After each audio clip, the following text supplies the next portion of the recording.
Hello friends, आप सभी का हमारे यूट्यूब चैनल में स्वागत है। फ्रेंड्स, आज की इस वीडियो में हम लोग 8 क्लास एससीईआरटी हिस्ट्री के 3th नंबर चैप्टर को लाइन बाय लाइन करके पढ़ेंगे। तो फ्रेंड्स, इस चैप्टर का नाम है अंग्रेजी शासन एवं शहरी बदलाव। फ्रेंड्स, इस चैप्टर में हम लोग को पढ़ना है कि अंग्रेजी शासन व्यवस्था के समय भारतीय शहरों में क्या क्या परिवर्तन देखने को मिला, इसके बारे में इस चैप्टर में हम लोग को पढ़ना है। तो आइए फ्रेंड्स, लाइन बाय लाइन करके इस किताब को पढ़ते हैं और देखते हैं कि क्या क्या है इसमें इम्पॉर्टेंट पॉइंट मिल सकता है जो कि एग्जाम पॉइंट ऑफ व्यू से इम्पॉर्टेंट होगा। तो चलिए फ्रेंड्स, शुरू करते हैं।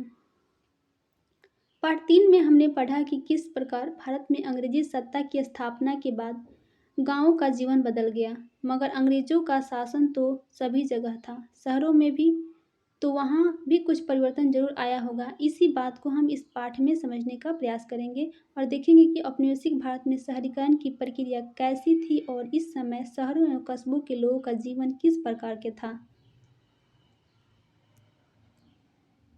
लेकिन इससे पहले कि हम औपनिवेशिक काल में शहरों के विकास की खोज करें, हमें अंग्रेजी शासन के पहले के शहरों पर एक नज़र डालनी चाहिए। शहर सामान्यतः ग्रामीण इलाकों से काफ़ी अलग होते थे।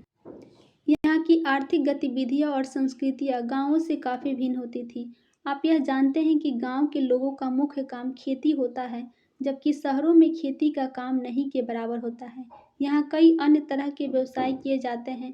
शहरों में व्यापारी, शिल्पकार, शासक तथा अधिकारी रहते थे। अक्सर शहरों की किलेबंदी की जाती थी, जो ग्रामीण क्षेत्रों से इनके अलगाव को चिन्हित करती थी। शहरों का ग्रामीण जनता पर प्रभुत्व होता था और वे खेती से प्राप्त करों और अधिशेष के आधार पर फलते फूलते थे। 16वीं और 17वीं सदी में मुगलों द्वारा बसाए गए शहर जनसंख्या के जमाव, विशाल भवनों और शहरी समृद्धि के लिए प्रसिद्ध थे। आगरा, दिल्ली, लाहौर जैसे शहर मुगल प्रशासन और सत्ता के महत्वपूर्ण केंद्र थे। इन केंद्रों में सम्राट और अमीर, जो कि उच्च अधिकारी थे, जैसे कुलीन वर्ग की उपस्थिति के कारण वहाँ कई प्रकार की विशिष्ट सेवाएं प्रदान करने वाले लोग निवास करते थे। शिल्पकार कुलीन वर्ग के लिए विशिष्ट हस्तशिल्प का उत्पादन करते थे। ग्रामीण क्षेत्रों से शहर के निवासियों के लिए अनाज लाया जाता था। सम्राट एक किलेबंद महल में रहता था और नगर एक दीवार से घिरा हुआ होता था, जिसमें अलग अलग दरवाजों से आने जाने का रास्ता होता था। किलेबंद शहरों के भीतर मंदिर, मस्जिद, मकबरे, विद्यालय, बाजार एवं सराएं बनी होती थी। मध्यकाल में इन प्रशासनिक शहरों के अतिरिक्त दक्षिण भारत में मदुरई, तंजावुर, कांचीपुरम जैसे कुछ ऐसे शहरी केंद्र थे जो अपने मंदिरों के लिए प्रसिद्ध थे। लेकिन ये शहर उत्पादन और व्यापारिक गतिविधियों के भी प्रमुख केंद्र थे। धार्मिक त्योहारों के अवसर पर यहाँ मेलों का आयोजन किया जाता था, जिसमें से तीर्थ और व्यापार जुड़े जाते थे। शहरी केंद्रों में परिवर्तन। 18वीं शताब्दी में शहरों की स्थिति में बदलाव आने लगा। राजनीतिक तथा व्यापारिक गतिविधियों में परिवर्तन के साथ पुराने शहर पतनोन्मुख हुए और नए शहरों का विकास होने लगा।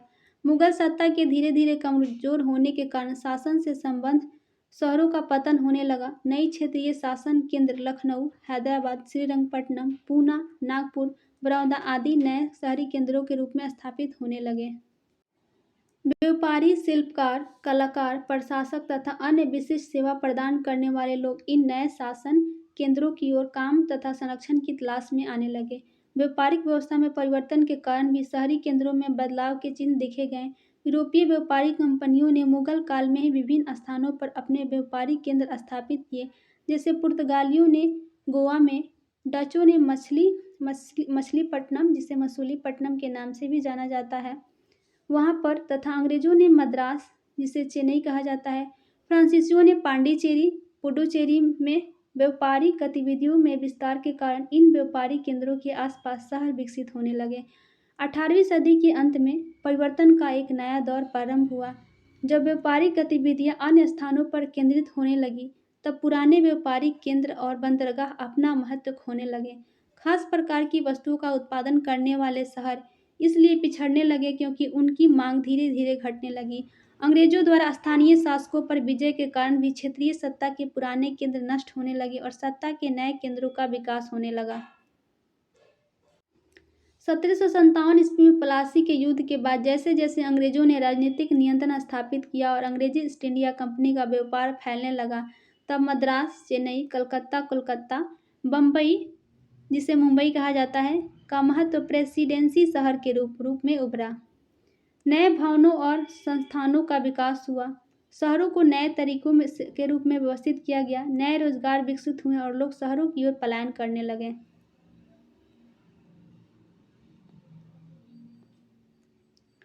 उजड़ते शहर।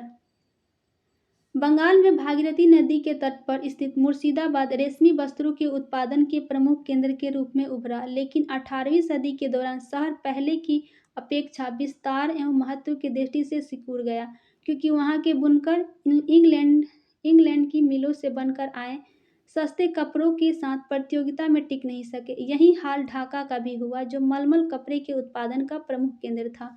इसी तरह सूरत एवं मछलीपट्टनम भी सूती वस्त्र के व्यापार केंद्र तथा बंदरगाह शहर थे। 18वीं सदी के अंत में जब व्यापार बम्बई, मद्रास, कलकत्ता के नए बंदरगाहों पर केंद्रित होने लगा, तब ये शहर अपना व्यापारिक महत्व और समृद्धि खो बैठे। बिहार के संदर्भ में मुंगेर, भागलपुर आदि शहरों के उजड़ने की स्थिति समकालीन ईरानी यात्री अहमद बहानी ने विस्तार में चर्चा की है। तो फ्रेंड्स, बिहार के संदर्भ में मुंगेर, भागलपुर आदि शहरों की उजड़ने की स्थिति की चर्चा किसने की है? तो उस समय के समकालीन ईरानी यात्री अहमद बहानी के द्वारा की गई है। 1853 ईस्वी में रेलवे की शुरुआत हुई। प्रत्येक रेलवे स्टेशन कच्चे माल का संग्रहण केंद्र और आयातित वस्तुओं का वितरण बिंदु बन गया। रेलवे के विस्तार के बाद रेलवे वर्कशॉप, रेलवे कॉलोनियों की स्थापना शुरू की गई। इसी समय जमालपुर और बरेली जैसे रेलवे शहर भी अस्तित्व में आए। पश्चिम यूरोप के ज्यादातर देशों में आधुनिक शहरों का उदय औद्योगिकरण के साथ जुड़ा था। ब्रिटेन में मैनचेस्टर, लिवरपूल, लीड्स जैसे औद्योगिक शहरों का 19वीं शताब्दी एवं 20वीं शताब्दी में तेजी से विस्तार हुआ। ये शहर सूती वस्त्र एवं इस्पात उत्पादन के प्रमुख केंद्र थे। औद्योगिक क्रांति के फलस्वरूप लोग रोजगार की तलाश में गांवों से शहरों की ओर आने लगे। बड़े बड़े कृषि फार्मों की स्थापना के कारण छोटे किसानों को गांव छोड़कर काम की तलाश में कारखानों में आना पड़ा, जिससे औद्योगिक केंद्रों की आबादी बढ़ने लगी। औद्योगिक केंद्रों के आसपास नए नगरों का विकास हुआ। जहां इंग्लैंड में 1700 ईस्वी में 77% लोग गांवों में बसते थे, वहां 1900 ईस्वी में केवल 20% लोग गांवों में रह रहे थे और 80% लोग शहरों में रहने लगे। इस तरह तीव्र गति से जनसंख्या का शहरीकरण होने लगा। गांवों के उजड़ने एवं नए शहरों के बसने से अर्थव्यवस्था का आधार ही बदल गया। पहले गांव ही अर्थव्यवस्था के आधार थे। अब औद्योगिक क्रांति के कारण शहर अर्थव्यवस्था के आधार बन गए। लेकिन भारत में शहरों का विस्तार यूरोपीय देशों की तरह तेजी से नहीं हुआ, क्योंकि भारत में पक्षपातपूर्ण औपनिवेशिक नीतियों ने हमारे औद्योगिक विकास को आगे नहीं बढ़ने दिया। फिर भी कानपुर और जमशेदपुर सही मायनों में औद्योगिक शहर थे। कानपुर में सूती एवं ऊनी कपड़े तथा चमड़े की वस्तुएं बनती थी, जबकि जमशेदपुर स्टील उत्पादन के लिए विख्यात था। प्रेसिडेंसी शहर की बसावट। 18वीं सदी के मध्य तक कलकत्ता, बम्बई, मद्रास तेजी से विशाल शहर बन गए। ईस्ट इंडिया कंपनी ने अपने कारखाने, वाणिज्यिक कार्यालय इन्हीं शहरों में बनाए। ये कारखाने कंपनी के व्यापारिक वस्तुओं के संग्रहण केंद्र के रूप में कार्य करते थे। यूरोपीय व्यापारिक कंपनियों के बीच प्रतिस्पर्धा के कारण इनकी किलेबंदी की जाती थी। मद्रास में फोर्ट सेंट जॉर्ज, कलकत्ता में फोर्ट विलियम और बम्बई में फोर्ट, ये इलाके ब्रिटिश आबादी के रूप में जाने जाते थे। यूरोपीय व्यापारियों से लेन देन करने वाले भारतीय व्यापारी, कारीगर और कामगार इन किलों के बाहर अलग अलग इलाकों में रहते थे। इन इलाकों को व्हाइट टाउन या गोरा शहर और ब्लैक टाउन, काला शहर के नाम से संबोधित किया जाता था। शहरी जीवन और सामाजिक परिवेश। शहरों में संपन्नता और गरीबी दोनों साथ साथ दिखाई देते थे। जिंदगी हमेशा दौड़ती भागती सी दिखाई देती थी। टाउन हॉल, सार्वजनिक पार्क, रंगशालाओं और सिनेमा घरों जैसे सार्वजनिक स्थानों के बनाने से शहरों में लोगों को मिलने जुलने की नई जगह और अवसर मिलने लगे थे। सभी वर्ग के लोग शहरों में आने लगे। क्लर्कों, शिक्षकों, वकीलों, डॉक्टरों, इंजीनियरों की मांग बढ़ती जा रही थी। फलस्वरूप शहरों में मध्यम वर्ग के लोगों की संख्या बढ़ती गई। स्कूल, कॉलेज और पुस्तकालय जैसे नए शिक्षण संस्थानों के खुलने से उनके बीच नए विचारों का प्रसार हुआ। शिक्षित होने के नाते वे समाज और सरकार के बारे में अखबारों, पत्रिकाओं, सार्वजनिक सभाओं में अपने विचार व्यक्त कर सकते थे। बहस और चर्चा का एक नया सार्वजनिक दायरा पैदा हुआ। शहरों में महिलाओं के लिए भी नए अवसर थे। घर की चारदीवारी से बाहर सार्वजनिक स्थानों पर महिलाओं की उपस्थिति बढ़ने लगी। वे शिक्षिका, रंगकर्मी, फिल्म कलाकार, फैक्ट्री मजदूर, नौकरानी के रूप में शहरों में नए व्यवसायों में दाखिल होने लगी। शहरों में मेहनतकश गरीबों एवं कामगारों का एक नया वर्ग उभर रहा था। ग्रामीण क्षेत्रों के गरीब रोजगार की तलाश में शहरों की ओर आ रहे थे। मजदूर वर्ग के लोग अपने यूरोपीय और भारतीय मालिकों के लिए खानसामा भोजन बनाने वाले, गाड़ीवाल, चौकीदार, निर्माण मजदूरों के रूप में विभिन्न प्रकार की सेवाएं उपलब्ध कराते थे। वे शहर के विभिन्न इलाकों में कच्ची झोपड़ियों में रहते थे। अतीत के आईने में भागलपुर शहर। अब हम लोग यहाँ पर भागलपुर शहर के बारे में पढ़ेंगे। बिहार के भागलपुर शहर का अस्तित्व गंगा नदी के दक्षिण किनारे पर लगभग 3000 साल से कायम है। इसकी पहचान हमेशा से एक व्यावसायिक और सांस्कृतिक केंद्र के रूप में रहा। प्राचीन काल में शहर का अस्तित्व एक उपनगर के रूप में था, जो अंग देश की राजधानी चंपा से सटा हुआ था। लेकिन समय का तकाजा देखिए, अब चंपा ही उपनगर बनकर चंपानगर हो गई और भागलपुर ही शहर का मुख्य केंद्र बन चुका है। 12वीं शताब्दी से 18वीं शताब्दी के मध्य इस शहर पर मुसलमानों का शासन था। इस दौर में भागलपुर शहर सूफी संस्कृति का एक अहम केंद्र हुआ करता था। यहाँ दर्जनों मस्जिद, दरगाह, मजार, खानकाह, ईदगाह और इमाम बाड़े थे। आधुनिक भागलपुर शहर में घूमने पर इन केंद्रों के अवशेष आज भी देखने को मिलते हैं। यहाँ पर कुछ इंपॉर्टेंट टर्म्स है और इसके अर्थ है, यहाँ पर इसको हम लोग देख लेते हैं। मस्जिद, मुसलमान समुदाय का उपासना स्थल को मस्जिद कहा जाता है। मजार, किसी श्रेष्ठ व्यक्ति या संत की कब्र अर्थात दफन करने वाले स्थान को मजार कहा जाता है। मकबरा, कब्र या मजार पर बनाई गई भव्य इमारत को मकबरा कहा जाता है। खानकाह, सूफी संतों के धार्मिक केंद्र होते थे। ईदगाह, मुसलमानों की ईद की नमाज पढ़ने के लिए विशेष स्थल जो सामान्यतः खुले मैदान के रूप में होता था। इमामबाड़ा, शिया मुस्लिम समुदाय के धार्मिक स्थल जहां मुहर्रम में शोक सभा का आयोजन होता था, यह इमामबाड़ा कहलाता था। घने मोहल्लों और दर्जनों बाजार से घिरा हुआ भागलपुर एक महत्वपूर्ण सांस्कृतिक एवं व्यावसायिक शहरी केंद्र था। शायरी एवं नृत्य संगीत आमतौर पर मनोरंजन के साधन थे। इस शहर में ऐशो आराम सिर्फ कुछ अमीर लोगों के हिस्से में थे।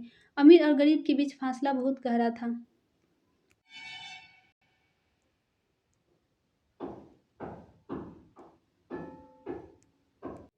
औपनिवेशिक काल में भागलपुर शहर। हम औपनिवेशिक शहरों के बारे में पीछे अध्ययन कर चुके हैं। भागलपुर शहर के हालात दूसरे औपनिवेशिक शहरों से काफ़ी अलग था। यह शहर परंपरागत भारतीय शहरों जैसा था। यह शहर 3 कस्बों चंपा, भागलपुर और बरारी को मिलाकर विकसित हुआ था। जब भागलपुर नगरपालिका की स्थापना हुई तो पहले 2 कस्बे चंपा और भागलपुर इसमें शामिल किए गए। बाद में बरारी भी सम्मिलित हुआ और आज तीनों कस्बे भागलपुर नगरपालिका के अंतर्गत हैं।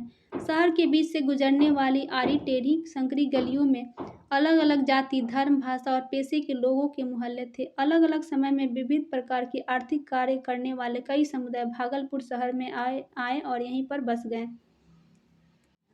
19वीं सदी में आधुनिक शिक्षा के प्रसार, भू राजस्व व्यवस्था एवं व्यवसायों के नए अवसर का नतीजा यह हुआ कि भागलपुर शहर में बांग्ला भाषी और मरवाड़ी समुदाय का आगमन हुआ। शहर की आबादी बढ़ गई, रोजगार बदल गए और शहर की संस्कृति भिन्न हो गई। भोजन, पहनावे, कला और साहित्य के हर क्षेत्र में मुख्य रूप से उर्दू फारसी पर आधारित शहरी संस्कृति नई रुचियों के नीचे दब गई। शिक्षा के क्षेत्र में अंग्रेजों के प्रयास का लाभ सबसे पहले यहाँ के बांग्ला जनों ने उठाया। देखते देखते एक समय ऐसा भी आया जब शहर में बंगाल से आए डॉक्टर, वकील, इंजीनियर, प्रोफेसर, क्लर्क, शिक्षक, लेखक अधिकतर बंगाली ही हुआ करते थे। भागलपुर शहर का बूढ़नाथ, मसूरगंज, आदमपुर, खंजरपुर का इलाका मुख्य रूप से बांग्ला भाषियों से पटा हुआ था। ये बांग्ला भद्रजन अपनी संस्कृति और साहित्य की छाप लेकर शहर में आए और बांग्ला परिवेश का निर्माण किया। 19वीं सदी के मध्य में व्यापारिक लाभ के उद्देश्य से मारवाड़ी, अग्रवाल, जायसवाल, बनिया आदि जातियां एवं ताकतवर व्यावसायिक समूह के रूप में शहर में उपस्थित हुए। ये व्यापारी एजेंट, बैंकर और महाजन होते थे और शहर के व्यवसाय पर इनका नियंत्रण था। मारवाड़ी टोला खलीफाबाग, सूजागंज में मरवाड़ी, नया बाजार में अग्रवाल तथा मसूरगंज मोहल्ले में जायसवाल लोग निवास करते थे। ब्राह्मण और कायस्थ स्थानीय ग्रामीण जातियां थीं जो अंग्रेजी शिक्षा का लाभ उठाकर सरकारी पदों पर काबिज हुए। ये लोग शहर के मूदी चक एवं खंजरपुर इलाके में अपना बसेरा बनाया। कुछ ब्राह्मणों एवं कायस्थों का संबंध जमींदार परिवारों से भी था। शहर का दक्षिण पश्चिमी इलाका तातारपुर, कबीरपुर, मौलाना चक, शाहजंगी, हबीबपुर, हुसैनाबाद आदि मोहल्ले में मुस्लिम व्यापारी, कारीगर, बुनकर, मजदूर रहते थे। अनेक मुस्लिम परिवारों का संबंध सूफी संतों के साथ जो पीढ़ी दर पीढ़ी वर्षों से इस शहरों में निवास कर रहे थे।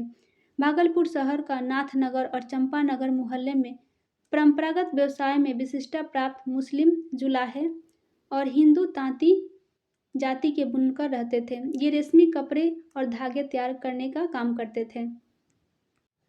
1862 ईस्वी में रेलवे की शुरुआत और शिक्षण संस्थाओं की स्थापना ने शहर की काया पलट कर दी। बहुसंख्यक लोग रोजगार, व्यवसाय, शिक्षा और अन्य सुविधाओं की उम्मीद में शहर की तरफ आ रहे थे। जैसे जैसे भागलपुर की आबादी बढ़ने लगी, बरारी में नए लोगों ने बसना शुरू किया। रोजगार की तलाश में ग्रामीण इलाकों से आए मेहनतकश और गरीब कामगारों का एक नया वर्ग उभरा जो बरारी कस्बे में गंगा नदी के किनारे कालीघाट स्थित मायागंज इलाके की कच्ची झोपड़ियों में रहने लगा।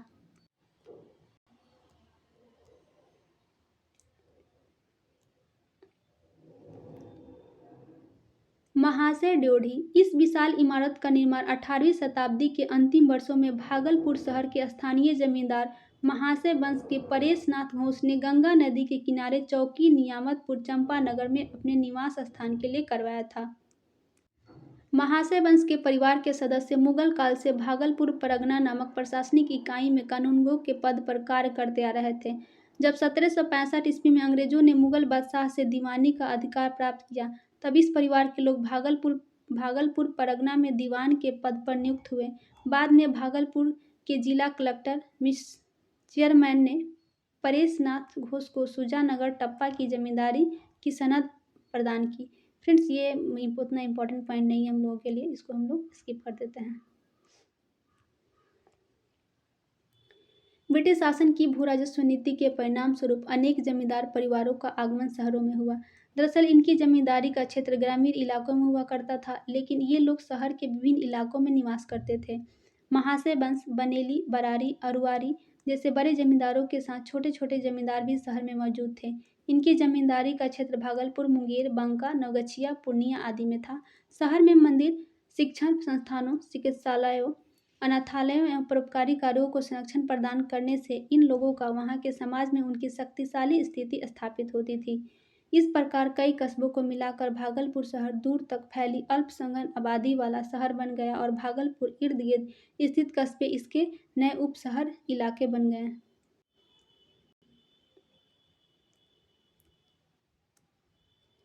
व्यवसाय, व्यापार और उद्योग।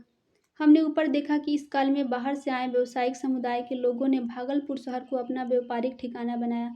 रेलवे और गंगा नदी के किनारे बसे होने के कारण शहर की व्यापारिक गतिविधियों में और तेजी भी आई। नतीजा यह हुआ कि भागलपुर एक महत्वपूर्ण व्यावसायिक शहर के रूप में विकसित होने लगा। भागलपुर शहर में स्टेशन चौक से खलीफा बाग तक का इलाका राजस्थान से आए मरवाड़ी समुदाय का आवास क्षेत्र था। राजस्थानी परंपरा को दृष्टिगत रखते हुए मरवाड़ियों ने अपने घरों के बाहर दुकान खोलकर व्यवसायिक गतिविधियों को प्रारंभ किया। मरवाड़ियों के साथ अन्य दूसरी जातीय समुदाय दर्जी, मोची, नीलगर, छिपा जिन्हें रंगरेज कहा जाता था और बिसाती मुसलमान भी यहाँ पर आए। राजस्थानी मोचियों की दुकान हुरियापट्टी सुजागंज बाजार से उत्तर दिशा में थी। ये मोची चमड़े के ऊपर कसीदे का भी काम करते थे। इनके घर और दुकान एक ही जगह थे। इसी हरिया पट्टी में मिट्टी के बर्तनों की दुकानें भी थी। मिट्टी के बर्तन का काम मुख्य रूप से स्थानीय कुम्हार ही करते थे। हरिया पट्टी से पूर्व दिशा में नीलनगर और छिपाओं ने शहर की कोतवाली के पास अपना बसेरा डाल रखा था। ये लोग कपड़ा रंगने का काम किया करते थे। यहीं बिसाती के भी घर थे। ये बिसाती कपड़ों पर गोटा किनारी बेलबूटे का काम करते थे। महिलाएं बंधेज की चुनरी और रंगने का काम करती थी। लहरी टोला मस्जिद गली और ततारपुर में बसे मनियार लाट लाह की चूड़ी बनाते थे। कचौरी गली में हलवाइयों की दुकान थी। सोनापट्टी सुजातगंज से पश्चिम दिशा सुनारों का एक मोहल्ला था। इस व्यवसाय से संबंध लोग स्थानीय स्वर्णकार और राजस्थान से आए मरवाड़ी भी थे। गांव नदी के किनारे स्थित मोहल्ले गोलाघाट, सराय, मैसूरगंज, एवं मिर्जान हाट में अनाज के बड़े बड़े गोदाम थे जहां अनाज का थोक एवं खुदरा व्यापार होता था। मिर्जान हाट से सटे गुरहट्टा में गुड़ का कारोबार होता था। भागलपुर शहर के बड़े व्यापारियों ने सर्वप्रथम मेसर्स भूदरमल चंडी प्रसाद का नाम आता है। ये राजस्थान से भागलपुर आए थे और इस परिवार को भागलपुर में निवास करते हुए 200 वर्ष से अधिक हो गए हैं। यह फर्म बैंकिंग, सोना चांदी, गल्ला, तसा, रेशम व्यापार करता था। इसके अलावा messrs Mahit Ramchandra, messrs Shobharam, Jyotiram, messrs Jivan Ram, ये सब पता नहीं क्या नाम दिया गया है, भागलपुर में ही थे। इन फर्मों में बैंकिंग कंपनियों के विक्रय एजेंट, हड्डी के काम के अतिरिक्त सिल्क, सूती, ऊनी कपड़े, किराना, अनाज, तेल का थोक बाजार होता था। ये ऊपर वाला पॉइंट कुछ भी इसमें इम्पोर्टेंट नहीं है फ्रेंड्स, इसको हम लोग छोड़ देते हैं। यहाँ पर हम लोग पढ़ेंगे, यहाँ से इम्पोर्टेंट है जो कि एग्जाम के लिए इम्पोर्टेंट हो सकता है। भागलपुर का सबसे प्रसिद्ध उद्योग तसर सिल्क कपड़ा उद्योग, कपड़ा तैयार करना था। ये इम्पोर्टेंट है। यह व्यवसाय बहुत पुराने समय से चला आ रहा है, इसलिए इस शहर को सिल्क सिटी के नाम से जाना जाता है। तो फ्रेंड्स ये भी इम्पोर्टेंट है क्योंकि भागलपुर से रिलेटेड क्वेश्चन पूछा गया एग्जाम में कि सिल्क सिटी के नाम से किसे न जाना जाता है, तो भागलपुर को। यहाँ 1810 के करीब 32 से 75 करघे चल रहे थे। इस व्यवसाय का प्रमुख केंद्र चंपानगर और नाथनगर मोहल्ला था। ये भी इम्पोर्टेंट हो सकता है। तसर का कोया बांकुड़ा, संथाल परगना और गया से आता था। जगदीशपुर एवं पुरैनी के गांवों में धागा तैयार करने का काम होता था। फिर धागा नाथनगर, चंपानगर के बुनकरों के घर पहुंचता था, जहां हथकरघे पर रेशम के कपड़े तैयार होते थे। पटवा, मोमिन, जुलाहा, तांती हिंदू जातियां प्रमुखतः इस पेशे में कार्यरत थे। रेशम और सूत की मिलावट से बाफ्टा तैयार किया जाता था। यहाँ का तैयार कपड़ा यूरोपीय देशों को भेजा जाता था, जहाँ इसकी बहुत मांग थी। बाफ्टा बाफ्टा बाफ्टा एक ही रंग का रेशमी कपड़ा का टुकड़ा होता था, जिसे बुनने के बाद रंगा जाता है। इसका टुकड़ा 20 से 22 हाथ लंबा एवं 1 से 1.5 हाथ चौड़ा होता था।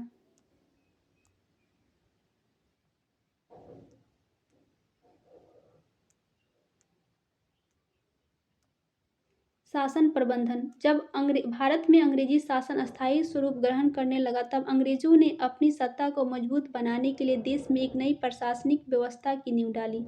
उस समय प्रशासनिक इकाइयों के कार्यालय शहरों में अवस्थित होते थे। आइए हम भागलपुर के शासन प्रबंधन के माध्यम से अंग्रेजों द्वारा जिले में स्थापित प्रशासनिक व्यवस्था के बारे में जानें। 1774 में भागलपुर को जिला बनाया गया। हाँ, ये पॉइंट इंपॉर्टेंट हो सकता है कि इससे रिलेटेड क्वेश्चन पूछा जाए, इसे हम लोग ध्यान में रखेंगे।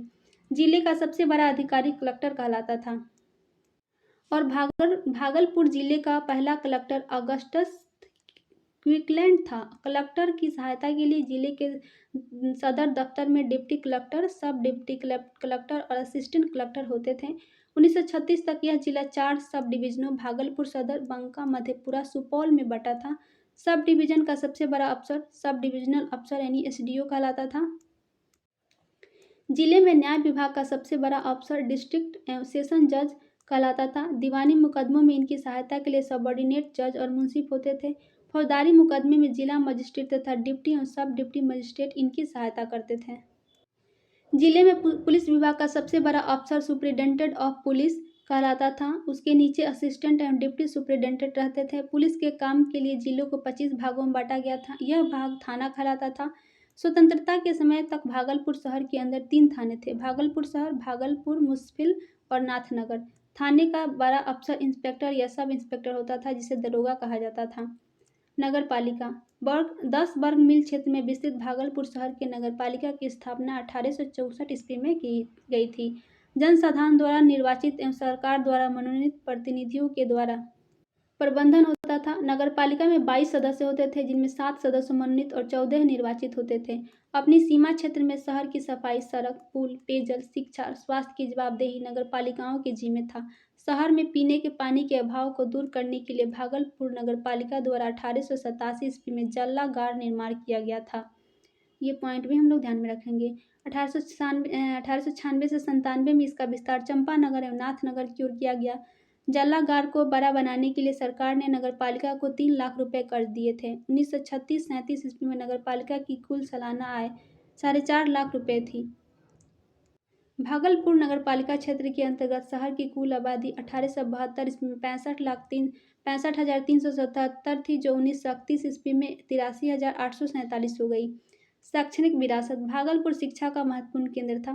विभिन्न कालखंडों से गुजरते हुए भागलपुर अपनी शैक्षिक पहचान को कायम रखा। प्राचीन काल में अचिंतक का विक्रमशिला विश्वविद्यालय था, जो मध्यकाल में मौलाना चक्का खानकाह शहबाजिया हुआ करता था। ब्रिटिश काल में प्राथमिक शिक्षा, हायर सेकेंडरी शिक्षा और उच्च शिक्षा के प्रचार प्रसार में यहाँ के जमींदार, बंगाली, मरवाड़ी, ईसाई समुदाय की अहम भूमिका रही। इनके द्वारा स्थापित शैक्षणिक संस्थान आज भी यहाँ के शैक्षणिक विरासत को जिंदा रखे हुए हैं। सरकारी स्तर पर 1837 ईस्वी में जिला स्कूल शुरू किया गया। मरवाड़ी कन्या पाठशाला, बाम संबोधनी स्कूल मरवाड़ियों की देन थी। चर्च मिशनरी सोसाइटी द्वारा आदमपुर में प्राथमिक एवं हाई स्कूल 1854 ईस्वी में एवं चंपानगर में अल्पसंख्यक मध्य विद्यालय का संचालन किया जाता था। मानिक सरकार स्थित Durgacharan primary school, high school Bengali समुदाय के योगदान की दास्तान सुना रहे हैं। इसी दुर्गाचरण प्राइमरी स्कूल में सुप्रसिद्ध उपन्यासकार शरत चंद्र चट्टोपाध्याय ने आरंभिक शिक्षा हासिल की थी। तो ये इंपॉर्टेंट पॉइंट हो सकता है।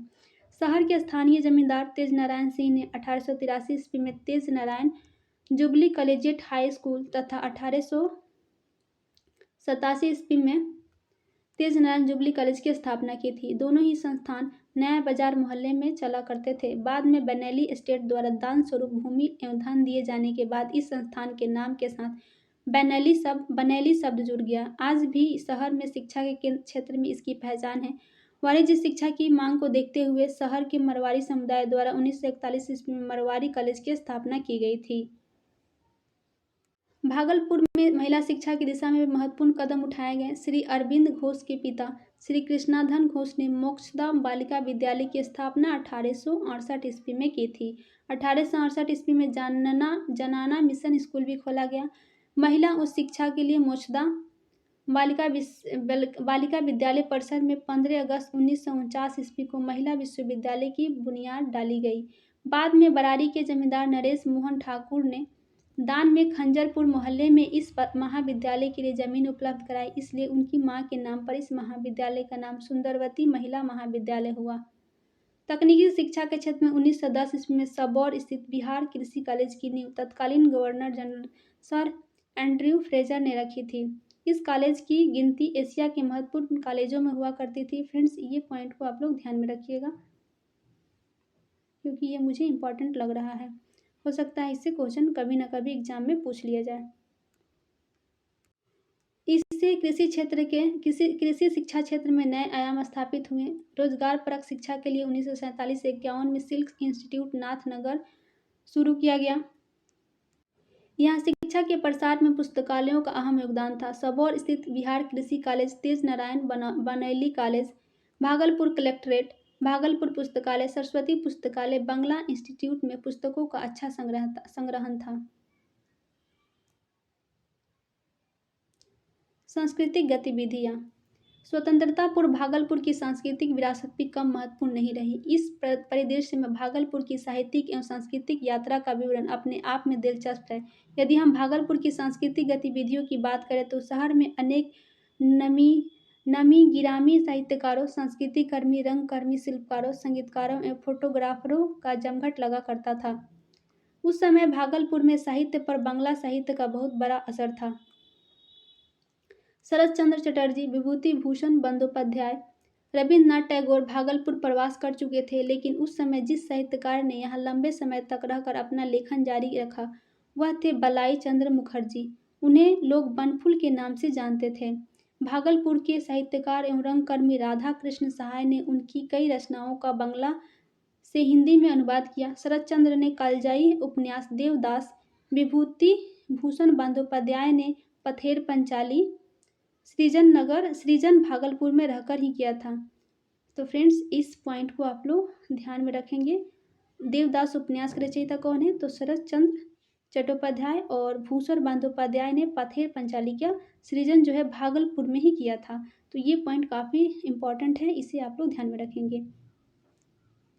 यह भी कहा जाता है कि रवींद्रनाथ टैगोर ने अपनी सुप्रसिद्ध रचना गीतांजलि के कुछ अंशों को भागलपुर में रचा था, जिसे साहित्य का नोबेल पुरस्कार मिला था। इस पॉइंट को भी हम लोग ध्यान में रखेंगे। इस काल में भागलपुर में हिंदी साहित्य की भी रचा जा रहा था। डॉक्टर राधाकृष्ण ने भागलपुर में साहित्य गोष्ठी नामक संस्था बनाई थी। तो फ्रेंड्स, इस पॉइंट को भी हम लोग ध्यान में रखेंगे कि डॉक्टर राधाकृष्ण ने भागलपुर में साहित्य गोष्ठी नामक एक संस्था बनाई थी। शीघ्र ही यह उस समय में शहर की साहित्यिक गतिविधियों का महत्वपूर्ण केंद्र बन गया। हिंदी के जिन प्रमुख रचनाकारों ने भागलपुर का गौरव बढ़ाया वे थे डॉक्टर शिवनंदन प्रसाद, डॉक्टर शिवशंकर वर्मा, जनार्दन प्रसाद झा इत्यादि। भागलपुर का रंगमंचीय इतिहास कोई ज़्यादा पुराना नहीं है। भागलपुर की सांस्कृतिक विरासत को समृद्ध करने के लिए शरत चंद्र ने स्वयं कई नाटक लिखे थे और उन्हें मंचित भी किया था, पर वे नाटक भी आधुनिक रंगमंच के करीब नहीं थे। यहाँ सिर्फ थिएटर या यात्रा की परंपरा के अंतर्गत बंगाली समाज प्रमुख भूमिका निभाता था। अंधवेंदु, अजीब नाम है, बाबू के नाम के एक व्यक्ति प्रत्येक साल कोलकाता के भागलपुर आकर यात्रा का प्रदर्शन करते थे। अर्धवेंदु बाबू इनका नाम है, ये अर्धवेंदु बाबू, जिसे हम लोग अर्धवेंदी बाबू कह सकते हैं। उसी क्रम में एक बार पृथ्वी थिएटर के भागलपुर आया था और उसने कई नाटक मंचित किए थे, जैसे शहर की परंपरा का पहला नाटक हरिकुंज लिखित बबरी मीरा था, यानी हरिकुंज के द्वारा लिखा गया नाटक था बबरी मीरा, जिसे हरिकुंज ने खुद निर्देशित किया था। लेकिन रंगमंचीय आंदोलन के रूप में जिसने भागलपुर के दर्शकों का ध्यान अपनी ओर खींचा था वह संस्था थी अभिनय भारती। हरिकुंज भागलपुर शहर के संस्कृति कर्मी।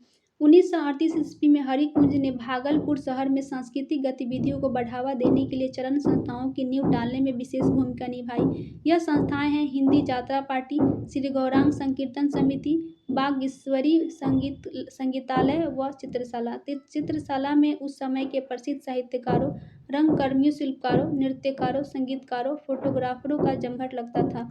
इस जमघट में कथाकार फणीश्वर नाथ रेणु, राष्ट्रकवि गोपाल सिंह नेपाली, राष्ट्रकवि रामधारी सिंह दिनकर, साहित्यकार डॉक्टर बेचन, लघु कथाकार बनफुल, भारत रत्न बिस्मिल्लाह खां, नृत्यांगना सितारा देवी, सिने अभिनेता अशोक कुमार जैसी हस्तियां इसमें शामिल होती थी। धार्मिक स्थल। भागलपुर शहर में गंगा नदी के दक्षिणी तट पर बूढ़ानाथ मोहल्ला में बाबा बूढ़ानाथ महादेव मंदिर हिंदुओं का प्रसिद्ध उपासना स्थल है। इस मंदिर का निर्माण शंकरपुर के जमींदार लक्ष्मी नारायण सिंह ने करवाया था। बाबू मोहन शाह एवं बाबू रामकृष्ण भगत ने मंदिर परिसर में 2 धर्मशालाएं बनवाई थी, जहां यात्रियों को ठहरने की अच्छी व्यवस्था थी। यहां चैत्र एवं आश्विन नवरात्र में विशेष उत्सव होता था, जिसमें हिंदू श्रद्धालु बड़ी संख्या में भाग लेते थे। जैन धर्म के 12वें तीर्थंकर वासुपूज्य की जन्मभूमि होने के कारण भागलपुर शहर जो है जैनियों की पवित्र भूमि मानी जाती है। शहर के नाथनगर मोहल्ला में दिगंबर जैन मंदिर एवं चंपानगर में श्वेतांबर जैन मंदिर जैनियों की पूज्य स्थल है। हारावव राज्य के जमींदार धनपत सिंह ने तीर्थयात्रियों के ठहरने की सुविधा का ख्याल करते हुए श्वेतांबर धर्मशाला का निर्माण करके बड़ी उदारता का परिचय दिया था। मरवारी मोहल्ला में जैनियों के अनेक मंदिर हैं। सिख संप्रदाय का उपासना स्थल नया बाजार एवं खलीफा बाग मोहल्ला में स्थित है। ईसाइयों ने 1845 ईस्वी में घंटा घर के निकट तथा 1854 ईस्वी में कर्णगढ़ में गिरजाघर का निर्माण करवाया था। सार्वजनिक भवन। यदि आप भागलपुर की इमारतों पर एक नज़र डालें तो उन्हें 2 भागों में विभाजित किया जा सकता है। 19वीं सदी से पहले निर्मित किले, महल, मंदिर, मस्जिद, मकबरा तथा 19वीं-20वीं सदी में निर्मित सरकारी दफ्तर, टाउन हॉल, सार्वजनिक अस्पताल, रेलवे स्टेशन, घंटाघर, चर्च, क्लब, स्कूल, कॉलेज आदि। ये भवन लोगों की रुचि के साथ साथ शासकों एवं स्थानीय जमींदारों की पसंद और इच्छाओं को दर्शाते हैं। इन विशाल इमारतों का निर्माण पहली बार इस्तेमाल में लगाए गए लोहे और सीमेंट के कारण संभव हो पाया। पहले की इमारत बिल्कुल सादी होती थी। बाद में अंग्रेजों ने हिंदू और इस्लामिक स्थापत्य के मिश्रण से कुछ खूबसूरत भवन बनवाए। उन्होंने कुछ प्राचीन भवनों की नकल करने पर भी विचार किया। यदि आप ऐसी ही कुछ पुरानी इमारतों को ध्यान से देखें तो उनमें यूरोपीय और भारतीय स्थापत्य का बड़ा ही रोचक तालमेल नजर आएगा। भवन निर्माण कला की कुछ रोचक शैलियों का अध्ययन इकाई 11 में हम लोग करेंगे। आइए हम भागलपुर शहर की सैर करते हुए भवनों एवं इमारतों का अवलोकन करें।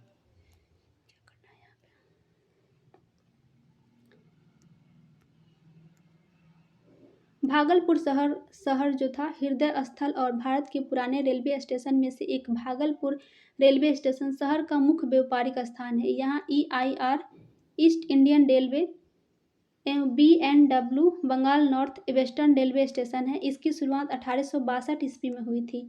इसके कारण आम लोगों के जीवन में बड़ा बदलाव आया। व्यापारी अपने कारोबार के लिए, श्रद्धालु तीर्थ यात्रा के लिए, अधिकारी अपने काम के लिए और अन्य लोग रोजगार के लिए तलाश में यात्रा करते थे। लोग यातायात के इन नए साधनों से लाभान्वित भी होते थे। भागलपुर रेलवे स्टेशन से लगभग 3 किलोमीटर उत्तर गंगा नदी के किनारे स्थित क्विकलैंड हाउस की गणना विशाल एवं सुंदर इमारतों में की जाती है। इसका निर्माण भागलपुर के पहले जिला कलेक्टर क्विकलैंड द्वारा 1880 से 1783 ईस्वी के मध्य करवाया गया था। इटालियन शैली में निर्मित यह इमारत एक ऊंचे टीले पर बना है। पहले यहाँ के शहर स्थानीय जमींदार महाशय वंश के परेश नाथ घोष का निवास स्थान था। क्विकलैंड ने महाशय परिवार को चौकी नियामतपुर में 84 बीघा जमीन देकर इसे अपने अधीन कर लिया और अपना निवास स्थान बनाया। बाद में यह विशाल भवन टैगोर परिवार के यहाँ चली गई। गुरुदेव रविन्द्रनाथ टैगोर ने इसे अपना अध्ययन स्थल बनाया और गीतांजलि के कुछ अंश यहाँ लिखे। बाद में उन्हीं के नाम पर इस इमारत को रविंद्र भवन के नाम से जाना जाता है। वर्तमान समय में रविंद्र भवन में तिलका मांझी विश्वविद्यालय भागलपुर का इतिहास, संस्कृति एवं पुरातत्व विभाग और क्षेत्रीय अध्ययन के केंद्र अपनी कक्षाएं आयोजित करता है। 19वीं शताब्दी के आरंभ समय देखने का यूरोपीय तरीका अंग्रेजी शासित भारत में भी लागू किया गया। अब काम करने का यूरोपीय काला अवधि 10 बजे से 5 बजे भारत में भी अपना लिया गया था। लोग देर से आने के कोई बहाना नहीं बना सके। इसके लिए सार्वजनिक स्थलों पर घंटा घर लगाया गया। इसमें चारों तरफ डायल होते थे ताकि लोग दूर से और किसी भी दिशा में घड़ी को देख सकें। यही नहीं, लोगों को समय की जानकारी देने के लिए इन घंटा घरों से निश्चित समय के बाद घंटे की आभास भी होती थी। भागलपुर शहर का घंटाघर चौक एक उदाहरण था। भागलपुर रेलवे स्टेशन से 3 किलोमीटर उत्तर लाजपत पार्क के निकट स्थित टाउन हॉल 20वीं सदी के आरंभ में निर्मित भवन है, जहां सार्वजनिक समारोहों का आयोजन किया जाता था। भागलपुर शहर कचहरी परिसर के निकट स्वामी विवेकानंद पथ पर स्थित सेंटिस कंपाउंड मैदान एक सार्वजनिक पार्क था। इसका नामकरण जो है बनेली स्टेट के मैनेजर T सेंटिस के नाम पर पड़ा। इस कंपाउंड के भीतर अंग्रेज प्रशासनिक अधिकारियों ने मनोरंजन एवं मौज मस्ती के लिए स्टेशन क्लब का निर्माण किया। आप चित्र में क्लब की जर्जर स्थिति को यहाँ पर देख सकते हैं। तो फ्रेंड्स, यहाँ पर हम लोग का ये चैप्टर समाप्त होता है। हमारे आसपास इतना हल्ला हो रहा है कि मैं अच्छे से कंसंट्रेट नहीं कर पा रही हूँ। इसके लिए एक्सट्रीमली सॉरी। बीच बीच में हल्ला भी आप लोगों को सुनाई दे रहा होगा, तो इसके लिए मैं आप लोगों से बहुत ज़्यादा एक्सट्रीमली सॉरी। फ्रेंड्स, वीडियो को देखने के लिए धन्यवाद। वीडियो को हम लोग यहीं पर समाप्त करते हैं।